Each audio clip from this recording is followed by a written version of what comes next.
Israeli forces entered Gaza's Shifa hospital early Wednesday, where they say Hamas militants operate. They did evacuate many of the patients, including the premature babies. They actually brought incubators with them. Plus, the United Nations Security Council passed a resolution calling for urgent and extended humanitarian pauses to enable aid access throughout the Gaza Strip. They got it through the council, finally, but the Israeli envoy at the meeting said that they rejected. And a new report submitted to the International Red Cross suggests that sexual violence can be a weapon in warfare. Today is Thursday, November 16th, and this is VOA's International Edition.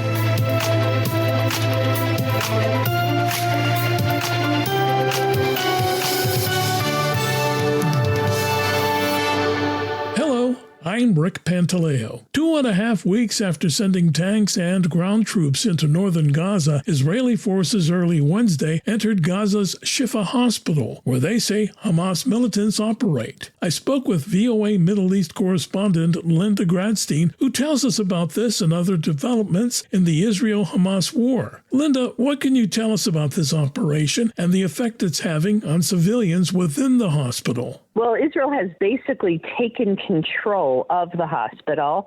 They did evacuate many of the patients, including the premature babies. They actually brought incubators with them to put the babies in, and they opened a corridor for the Palestinians who were sheltering there so that they could leave.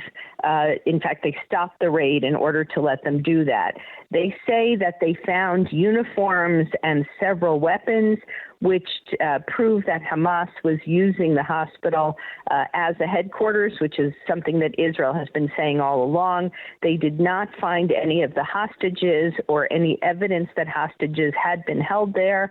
But now, basically, Israel is controlling the hospital, and the Israeli Defense Ministry earlier said that basically Israel is in control of all of Gaza. I understand that after pressure from aid groups and international leaders, Israel said that it had agreed to allow some fuel into Gaza for humanitarian operations. This is the first time since the war began. How are humanitarian efforts progressing in Gaza? Well, it's very difficult because Gaza is extremely crowded.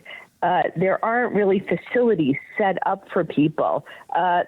More than 1 million people from the northern part of Gaza have moved to the south after Israel said it was going to attack the north.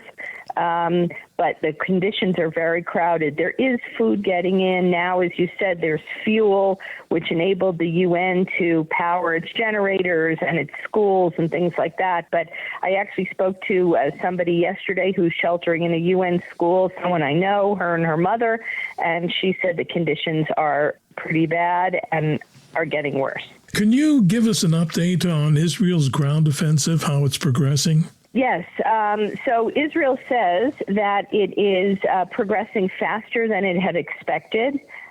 48 Israeli soldiers have been killed in the ground invasion, which is actually, maybe less than they were expecting. And they say that they have encountered less resistance, again, than they had expected. At the same time, Hamas has not surrendered.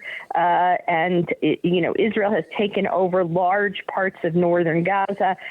There's a tremendous amount of destruction, whole neighborhoods. But Israel says that it is very satisfied with how the ground offensive is going. That was VOA Middle East correspondent Linda Gradstein in Jerusalem. The United Nations Security Council passed a resolution Wednesday that calls for urgent and extended humanitarian pauses and corridors throughout the Gaza Strip to enable aid access. Israeli UN Ambassador Gilad Erdan, however, issued a statement saying the resolution is disconnected from reality and is meaningless. I spoke with VOA's UN correspondent Margaret Bashir about the resolution and vote. Well, the main call is for what they're calling an extended humanitarian pause. This is Diplo speak because they can't get a ceasefire or a truce, so they are calling it an extended humanitarian pause in the Gaza Strip. And since they can't put a number on it of how many days it should be, they're saying it should be for a sufficient number of days to enable international aid to come into Gaza, to enable rescue and recovery efforts. You know, there are many, many hundreds of people under the rubble, corpses under the rubble, possibly children under the rubble in Gaza, and they want to enable recovery of those people. And also in order to have the release of hostages held by Hamas and other groups, and especially children. And that was sort of the tactic the Security Council took on this resolution. It was drafted by Malta, which is a temporary member of the council. They're on for 2 years. And they decided to go after 4 failed attempts at getting a resolution since the war started 40 days ago. They are part of what's known as the Children in Armed Conflict Committee. And so they decided to go the route of trying to focus on the needs of children and the protection of children, and not just Palestinian children. It's also about Israeli children, because there are about 30 of them who are believed to be among the hostages that Hamas and other groups hold. But sadly, they got it through the council finally, but the Israeli envoy at the meeting said that they reject it basically outright and that they don't expect them to implement it. And they're going to continue to act until Hamas is destroyed and their hostages are returned. So it seems this resolution is kind of dead on arrival. I understand the final tally of vote was 12-0, with 3 of the 5 permanent members abstaining: United States, United Kingdom, and Russia. What does this mean when they abstain from the vote? So when they abstain, they're just saying we're not voting yes or no. And as one diplomat put it to me, it's an implicit yes, as they're not saying no. And the U.S. was upset because, for instance, like Israel's right to self-defense is not mentioned in the resolution. But frankly, the word Israel is not mentioned in the resolution because the authors were really, really trying to keep this extremely tight on humanitarian, not to bring in political aspects like right to self-defense. Or they do mention Hamas by name as holding the hostages, but they don't particularly go into detail about the October 7 terror attacks they carried out. And the United States was also upset about that. Now, Russia, on the other hand, was upset because they say there needs to be a call for a ceasefire. So when you get into diplomatic language, there's different nuances. And a ceasefire is something that's more sustained and more concrete and maybe is written down and has more agreement and has the agreement of the parties. So that was other council members are like, no, that's too complicated. So that's what has tripped them up for the last 40 days in part. So in fact, Russia tried to offer an amendment to the resolution to include the words a ceasefire, and that did not pass. So they abstained because their amendment wasn't included. That was VOA UN correspondent Margaret Bashir. Sexual violence can be a weapon in warfare, and female hostages face unique risks, warns a report submitted to the International Red Cross by a medical team of the Israeli Hostages and Missing Families Forum. The group was formed to bring home the Israelis kidnapped by Hamas militants. VOA's Natasha Moskovaya has more from Tel Aviv. 239 Israeli hostages are still believed to be held by Hamas in Gaza. About 100 of them are women. About 1/3 of these women are under 18 years old. In Hamas attack on Kibbutz Be'eri, Reuma Tarshansky lost her 15-year-old son Lior. Her teenage daughter Gali was abducted and taken to Gaza. She has not heard anything about Gali's condition for more than a month. Gali is 13. She's a teenage girl. My biggest nightmares at night are related to this subject. Puberty age, the changes she is going through, she is alone there. I don't know what they did to her. Legal and medical experts working with the hostages' families on Monday submitted a report to the International Red Cross listing the female hostages' pre-existing medical conditions, ranging from heart disease to diabetes to asthma, and warning that in violent conflicts, women are especially vulnerable to sexual abuse. Ruth Halperin Kadari is an Israeli legal scholar and expert on international women's rights. The body of women is very often taken as a symbol to the body of the nation, and so violating the woman is actually violating the whole nation of the enemy. They are more susceptible to these forms of crimes. And international law, United Nations, the ICC, recognized that conflict-related sexual violence is a special form of war crime and crimes against humanity. Halperin Kadare told VOA more rights groups should draw attention to Hamas actions the day of the attack. All of them resorted to the conventional symmetry, addressing the suffering of both sides to the conflict. And I want this to be clear. I am not denying for a moment, the suffering of women and children, of innocent civilians in Gaza. But what happened on October 7 stands out. It is not part of the symmetrical war between Israel and Gaza. It is something else, and it should be acknowledged. It should be recognized as crimes against humanity of the most cruel form ever committed in modern history. Hamas also kidnapped Yarden Gonan's 23-year-old sister Romi from the music festival in southern Israel. She is still being held hostage in Gaza. She says that her sister has asthma and kidney stones, and she's worried about the potential for sexual violence. Every minute, someone can harm her. What is stopping them from doing that, you know? They did it on October 7th for so many women. Gonan pleaded for more women's organizations to speak out for the release of the hostages. How could you leave us alone? How could you leave my sister alone? Why couldn't you speak until now? Israeli police are investigating reports of sexual assaults by Hamas and are using video recordings, forensic evidence, and testimonies in their search for those responsible. Natasha Mozgovaya, VOA News, Tel Aviv, Israel. We're following these other stories from around the world. British Prime Minister Rishi Sunak pledged on Wednesday that his government will keep seeking ways to send some undocumented immigrants on a one-way journey to Rwanda, though the Supreme Court there just ruled that policy was illegal and could imperil refugees. The debate over U.S. aid to Myanmar will remain unresolved until at least early next year, as U.S. lawmakers once again delayed passage of a final budget for 2024. Congress is expected to pass a short-term continuing resolution that will fund the government through early next year. Bangladesh Prime Minister Sheikh Hasina has called for steps to be taken against an official in her party who threatened to physically assault Peter Haas, the U.S. ambassador to Bangladesh. VOA's International Edition continues. I'm Rick Pantaleo. U.S. President Joe Biden and Chinese President Xi Jinping met on Wednesday for their first face-to-face encounter in more than a year. The two leaders are in California to take part in a meeting of the Asia-Pacific Economic Cooperation. Associated Press Washington correspondent Sagar Meghani reports. President Biden and his Chinese counterpart are meeting in California, a summit with far-reaching implications for a world dealing with wars, economic problems, and other issues.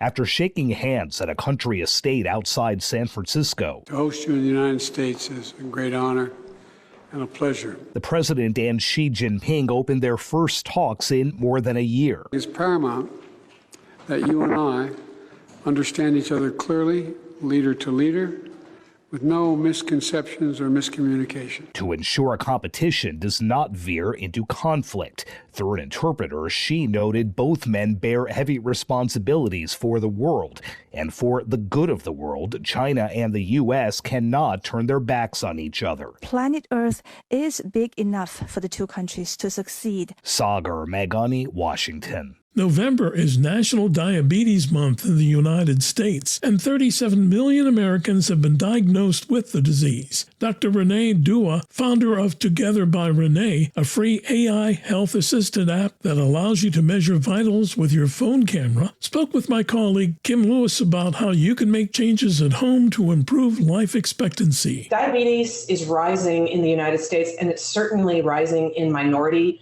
populations. The Hispanic, Latin, Asian populations, the Black populations.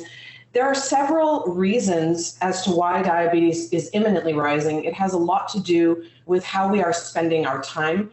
We are scrolling the internet, we are streaming services, and while we're doing those things, it would be in our best interest to get up and walk and move a little bit more. We're eating food that's very processed, opening a can or a box, and instead of doing that, we should be eating food that has, and what I say to my patients, God's wrapping, right? The peel of an apple or a banana is way better for us than opening a container to eat something.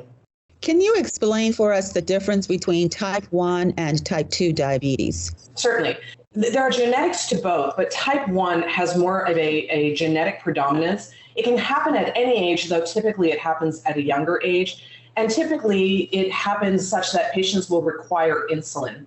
Type 2 diabetes happens at an older age, though I've seen it in younger people. It classically is related with obesity and, again, poor eating habits and a lack of exercise. Does not always require insulin. Can you tell us how a person with a chronic illness such as diabetes, how they can combat this illness from home successfully? Yes, I have seen in my own medical practice patients combat type 2 diabetes for sure. And the way in which they've done it is, first, they've changed their eating habits. Instead of eating out as much or certainly eating fast food, they're preparing food at home. And when I look at their plate, if I was to look at their plate like a circle, what I see on their plate is half of it is salad or vegetables. And then a quarter of it is some kind of protein, chicken or fish or tofu. And then whatever is left is some non-complex carbohydrate. So in other words, brown rice or a sweet potato or something like that. That's the surefire way to improve your eating habits. You founded Together by Renee. This is a free AI health assistant app. Can you tell us a little bit about this? Yeah, absolutely. And so I founded togetherapp.com for people who are struggling with chronic disease. I'm a kidney specialist. I've been in practice for 20 years, and I, to this day, see patients. And so Together by Renee turns your smartphone into a health assistant once you download the app. You will scan your pill bottles, and when you do that, we build your health profile. We know what medicines you're taking, how many times a day you need to take them, we will remind you. When your refills are due, we will remind you. When you need appointments to refill your medications, we will call and make those appointments for you. You can use the camera on your phone to check your vitals. You can talk into the phone and check your mental health. So we've really put together in one resource a place for you to do your own coordinating of your own care. And the best part, in my opinion, of Together is you can share it with anybody. That was Dr. Renee Dua, founder of the free AI health app Together by Renee, speaking with VOA's Kim Lewis. Among California's farmers and ranchers, the recent return of the long-absent gray wolf means a return, too, of fears of livestock losses. From Tulare County, California, VOA's Robin Guess reports. The heart of Tulare County, California, is agriculture. Here, hundreds of ranchers and farmers feed the state, the country, and the world. State agriculture experts estimate 800,000 head of livestock live in Tulare, and many range the Sequoia National Forest. Sharing that space with them, bears, mountain lions, coyotes, and more recently, the 6 gray wolves of the Tulare County Pack. It's a concern with people in the ag, field and that have livestock and stuff. They don't want to have to face any more challenges of loss to another predator. Here at Colburn Cattle Company, the livestock are show cattle, and one can cost as much as $200,000. Livestock are a billion-dollar industry here, and losses are never taken lightly. The mountain lion is one of the biggest and costliest problems. There was so bad that the lions would pack up and they'd take whole cows and calves, and the neighbor north of us, he just evacuated all of his cattle out there because he was just, the losses were so significant. And then we did, right after him and brought him down here. While ranchers have tactics to deal with mountain lions, the gray wolf brings new challenges. Scientists say the animals recently returned to California forests and now number 50. And when all of a sudden you throw this apex predator, a big one, a 200-pound male, it becomes an issue, and we're going to have to learn how to deal with that. Anticipating some problems, California set aside $3 million for the next 3 years to reimburse ranchers and farmers who lose livestock to wolves. They're expecting about $1 million of losses per year over the next 3 years, is what that tells me. And that's a lot of animals. Even with animal prices at what they are today, which are on the high side, to say the least. The human-wildlife conflict is a problem seen the world over. From Thailand and India, where communities contend with tigers, to Botswana, Kenya, and Tanzania, where lions are sometimes a threat to livestock and people. The solution is often death for these predators. With that in mind, the California Department of Fish and Wildlife is keeping close tabs on the Tulare Pack's 6 wolves and says it watches and learns from international experiences. We will have individuals who take things in their own hands. That worries me. It's not going to work out well for the individual that decides to do that. And the loss of a wolf at this moment in time really could set us back. State law and the Federal Endangered Species Act protect California's gray wolves. But wildlife experts say that wolves and the space they share with people will both be better protected if and when biologists can catch and put tracking collars on them. Robin Guess in Tulare County, VOA News. This has been International Edition on the Voice of America. On behalf of everyone at VOA, thank you for joining us. For pictures, stories, videos, and more, follow VOA News on your favorite social media platform and online at voanews.com. Until next time, this is Rick Pantaleo in Washington, wishing you good day, good health, and good news tomorrow.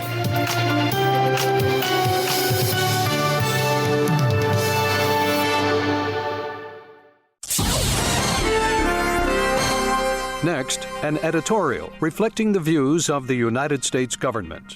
Ransomware is a form of digital malware that surreptitiously enters a computer system, enabling its implementer, the attacker, to threaten to publish sensitive data or to permanently block access to the computer system, unless a ransom is paid. Some malware may encrypt the victim's files, making them inaccessible and then extorting payment to decrypt them. It is truly a global threat, said Ann Neuberger, Deputy National Security Advisor for Cyber and Emerging Technologies. Ransomware is the most disruptive cyber threat at this moment in time, disrupting the operations of hospitals, putting students' data publicly online, sensitive kids' data, disrupting companies in almost every sector of economies around the world. That is why 2 years ago, the United States created the International Counter-Ransomware Initiative, a global coalition of over 50 countries and entities who work together to combat this ever-growing threat. In early November, coalition members met at the White House for the 2023 International Counter-Ransomware Initiative Summit. The Counter-Ransomware Initiative is the largest cyber partnership in the world. It's also one that covers both policy and operations, the key things we need to tackle together for impact, said Deputy National Security Advisor Neuberger. This year's gathering focused on 3 things. First, developing capabilities to disrupt attackers and the infrastructure they use to conduct their attacks. Second, improving cybersecurity through sharing information. And finally, fighting back against ransomware actors. The most significant development that emerged from this year's convocation was the signing by at least 40 member countries of a pledge to never pay ransoms to cybercriminals. As long as there is money flowing to ransomware criminals, this is a problem that will continue to grow, said Ann Neuberger. That is the first ever collective statement that the CRI member governments will not pay ransoms. So CRI members from India to Egypt to Costa Rica to Nigeria, Singapore, and the United States, our governments made that commitment because we recognize that ransomware payments are the money that's fueling the ongoing attacks. Ransomware is the very definition of a transnational threat. Attackers in one set of countries using infrastructure in another set of countries to attack victims all around the world, said Deputy National Security Advisor Neuberger. This is a problem that takes government and private sector working together. That was an editorial reflecting the views of the United States government.